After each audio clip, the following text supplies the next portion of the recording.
identity versus resilience, elegance versus survival mentality, heart versus divine belief. There are tennis matches that belong to statistics, and then there are tennis matches that belong to the emotional memory of everyone who watched them.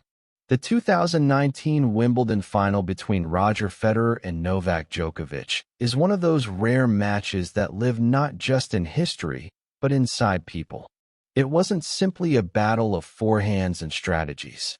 It was a battle of identities, of philosophies, of inner worlds shaped by two completely different psychological realities.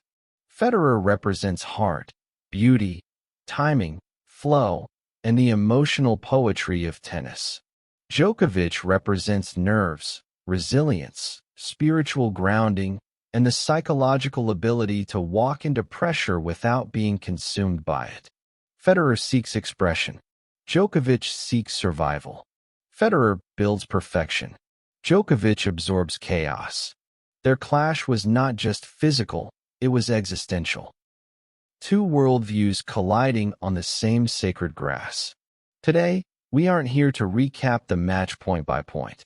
We're here to go underneath the match, into the emotional, psychological, and spiritual layers that made this final unforgettable. This is the story of how Federer's heart met Djokovic's nerves, and how the outcome reflected more than tennis. It reflected the internal lives of two legends. Let's start with Federer. Federer plays tennis the way a painter holds a brush. His identity is deeply connected to elegance. He wins by creating flow, by moving lightly, by expressing beauty. When Federer is in rhythm, it feels like the universe bends around him. His mastery looks effortless. His timing is so clean that even casual viewers feel calm watching him. But this elegance has a shadow. Beauty is delicate. Timing is fragile. Flow is vulnerable to pressure. Federer's game, as glorious as it is, lives in a world where emotional clarity is essential. When the moment becomes heavy, his style, his heart, feels the weight immediately. Now look at Djokovic. Djokovic plays tennis like someone who has been through storms. His game is not built on beauty. It is built on endurance, on suffering, on acceptance of discomfort. Djokovic doesn't need rhythm to function. He creates rhythm out of chaos. He doesn't need the match to be pretty. He just needs to stay present. While Federer's identity is based on elegance, Djokovic's identity is based on resilience, on a deep, almost spiritual durability. And that word, spiritual, is not accidental. Because one of the most overlooked aspects of Djokovic's psychological strength is his relationship with faith. Djokovic does not step onto the court alone, at least not in his mind. His belief in God is not a decorative gesture. It is the foundation of his emotional stability. The moment Djokovic lifts his eyes to the sky, touches his heart, or points upward after big points, he is not just celebrating. He is reconnecting to something larger, something divine, something he believes walks beside him. This belief creates a psychological insulation that most players never experience. When you believe God is with you, pressure feels lighter. When you believe you're not carrying the moment alone, the scoreboard becomes less threatening. When you believe the match is part of a greater path, fear dissolves. Djokovic doesn't merely rely on self-belief. He relies on spiritual belief. And this changes everything. It gives him calm when others shake. It gives him clarity when others panic. It gives him a sense of partnership with something he considers bigger than himself. In moments where players feel alone, Djokovic feels accompanied, supported, protected. This is why many people feel he looks invincible in pressure moments. His confidence is not anchored in results. It is anchored in faith. While Federer plays from the heart, Djokovic plays from the soul. With these two emotional worlds, the 2019 final becomes easier to understand. It becomes a story of elegance versus survival, Heart versus nerves. Destiny versus endurance. The most important moment, of course, was Federer at 40-15. 2 championship points. 2 swings from sealing one of the greatest victories of his life. But psychologically, this was the heaviest moment he could possibly experience. Federer wasn't just winning. He was fulfilling a narrative, his narrative.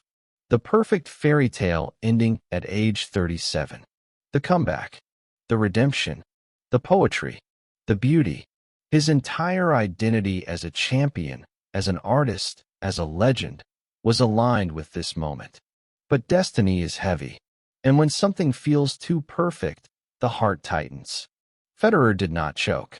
Something more painful happened. He emotionally broke under the weight of meaning. The moment mattered too much. It was not a point, it was the point.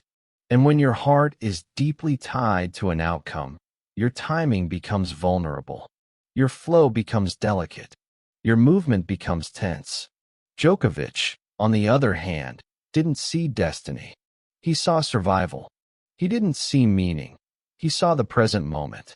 And when Federer reached 40-15, Djokovic did not think about the story or the trophy or the emotional magnitude. He did what he always does. He surrendered the moment upward. He breathed. He quieted himself. He accepted whatever would come. And in acceptance, he found clarity. Federer was trying to finish the dream. Djokovic was trying to keep the door open long enough for the universe to decide. And in big moments, surrender is often stronger than control.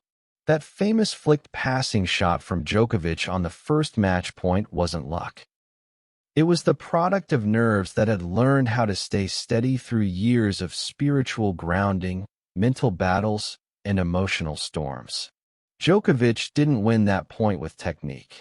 He won it with resilience. Once Djokovic saved those match points, something shifted inside both men.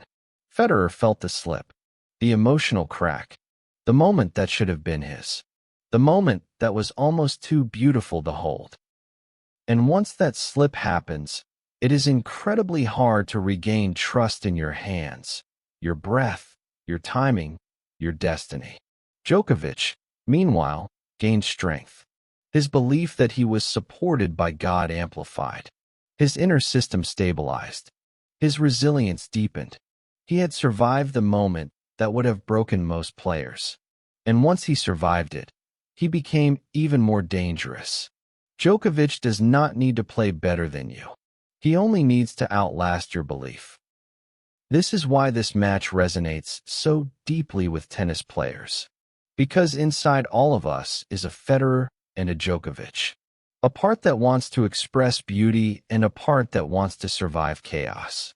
A part that leads with heart and a part that needs nerves of steel. A part that wants the ideal outcome and a part that must accept the unpredictable nature of reality. Under pressure, most players rely on their Federer. But most players win because of their Djokovic. The heart wants to win beautifully. The nerves want to keep fighting no matter how ugly it gets. The identity wants control. The spirit wants surrender. The 2019 final wasn't about who was the better player. It was about whose inner world could withstand the psychological weight of the moment. Federer had destiny. Djokovic had resilience. Federer had heart. Djokovic had faith. Federer wanted to complete the story. Djokovic wanted to survive the storm. And storms favor survivors. Now, here is your CTA. If this episode helped you see the 2019 final in a completely new psychological and spiritual light, subscribe to the channel for more deep tennis psychology insights. Share this episode with someone who still remembers that match emotionally, because they are probably carrying the same unspoken feelings you are. And in the comments, tell me, in your own matches, what dominates you under pressure, your heart or your nerves? Your need for beauty or your need for survival? Your desire to express yourself or your desire to endure? Your answer might help another player recognize their own inner Federer or Djokovic. And now for our closing message. Inside every tennis player, there is a version of Federer and a version of Djokovic, a heart that longs for beauty and a spirit that longs for resilience, a part that wants to paint masterpieces and a part that wants to weather storms. The true transformation happens when you learn that you do not have to choose one. You can be both. You can play with heart and still endure with nerves. You can express yourself and still surrender to the unknown. And when the moment becomes heavy, remember this: beauty wins points, but resilience wins history.